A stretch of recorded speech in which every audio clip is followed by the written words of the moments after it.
All right, cool. You're getting better. Thank you. Slow down. Okay.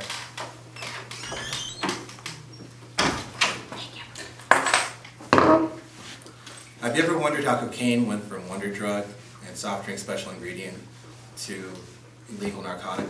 Or why we can no longer purchase Bear's brand of heroin in the Sears Roebuck's catalog? The prohibition of these two substances resulted from two pieces of legislation, the first originating nearly 100 years ago. The second piece of legislation originated 40 years ago and is responsible for our current drug policy and the term war on drugs. In this speech, we're going to evaluate how these two pieces of legislation led to our current place in the war on drugs. To better understand the war on drugs, first let's start with the preceding legislation that led to the term war on drugs. The passage of the Harrison Act of 1914 was the first act to ban federally non-medical narcotics. According to a timeline compiled by Frontline PBS, the intention of the Harrison Act was to curb addiction and abuse, especially in cocaine and heroin. The Harrison Act intended to do this by requiring doctors, pharmacists, and other people who prescribed narcotics to register and pay a tax. It's important to note that cannabis and alcohol were not included in the Harrison Act.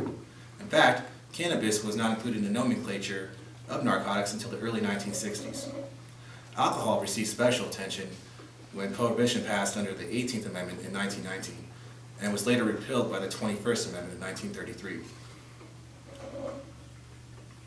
Next, we're going to examine the specifics of how the war on drugs came to be. In 1969, President Nixon drafted a special message to Congress in which he cited substance abuse as a serious threat to national health.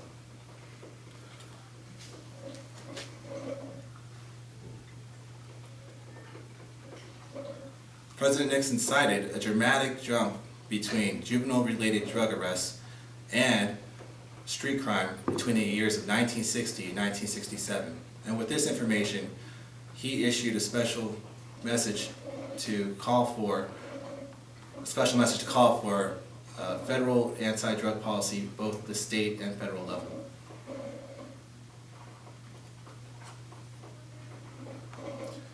The Drug Policy Alliance offers further insight, writing that in the 1960s, drugs became symbolic of youthful rebellion, social upheaval, and political dissent. It was at this point that government halted all research scientifically to evaluate the medical efficacy and safety of these drugs. This led President Nixon to sign the Controlled Substance Act of 1970, declaring substance abuse as public enemy number one and officially declaring a war on drugs. According to the Drug Policy Alliance, President Nixon also dramatically increased the size and presence of federal drug oversight. The Drug Policy Alliance also notes that Nixon placed cannabis on the Schedule I class narcotics, which is the most restrictive category of narcotics. He did this pending review of a special committee that he assigned. His special committee later deemed that cannabis should not be should be decriminalized at both the state and federal level for intent to distribute or personal possession.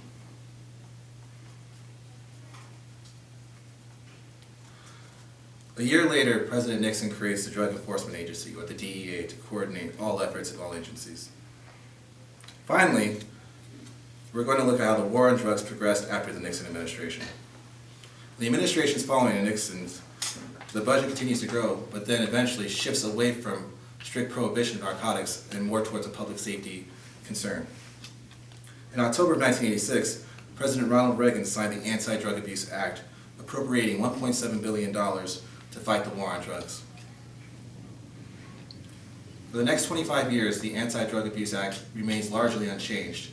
In fact, its budget grows until decriminalization of marijuana gains support and momentum at the state level under the presidency of George W. Bush, and is later decriminalized and legalized under the presidency of Barack Obama in the states of Colorado and Washington.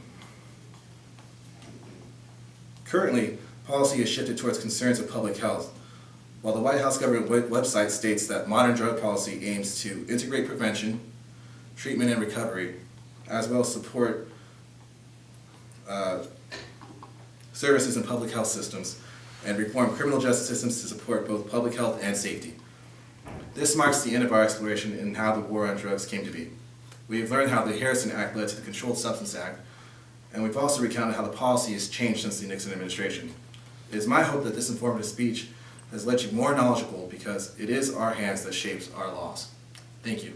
And I'm just gonna get a quick hand of you guys, and put these out here. Don't worry about clapping. Okay, girls, oh, they're not good. Don't worry about them, girls. Thank you all very much. You'll be paid handsomely.